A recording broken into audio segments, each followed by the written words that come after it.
السلام علیکم ورحمۃ اللہ وبرکاتہ۔ پاک ہے وہ ذات جو زمین و آسمان کی ہر ایک شے کو پیدا کرنے والا ہے، وہ مالک مختار ہے۔ اللہ تعالیٰ کی ہی پاکی اور حمد و ثنا کو بیان کیا جائے۔ اللہ کے سوا کسی کو مدد کے لیے نہ پکارا جائے۔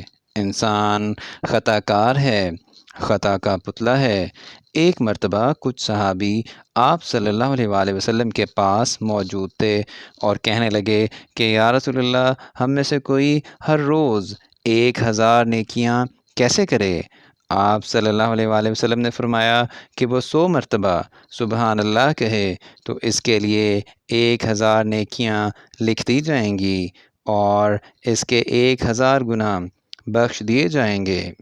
یہ الفاظ سبحان اللہ، ان کی بہت اہمیت ہے۔ یہ زبان پر بہت ہلکے، آسانی سے پڑھے جا سکتے ہیں اور فائدے کے لحاظ سے وزن میں بہت بھاری ہیں، یعنی قیامت کے روز نیکیوں کے پلڑے کو جھکائے رکھیں گے۔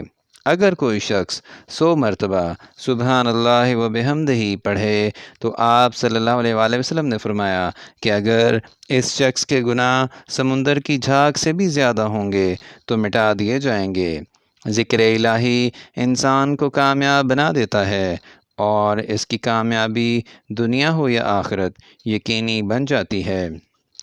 سبحان اللہ و بحمدہ کا ذکر انسان کے لیے ایسے طریقوں سے رزق اور مال و دولت کا انتظام کر دیتا ہے کہ وہ بے حساب اور بے شمار مال و دولت کا مالک بن جاتا ہے۔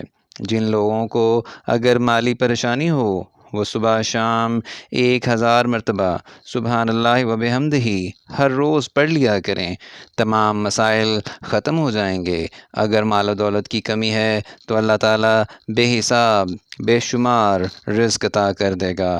اگر کسی کو مالی پریشانی ہو، مشکلات ہوں، پیسوں کی ضرورت ہو تو وہ یہ عمل ضرور کرے، اللہ تعالیٰ اس کی ضرور مدد فرمائیں گے اور انشاءاللہ وہ کامیاب ترین انسان بن جائے گا۔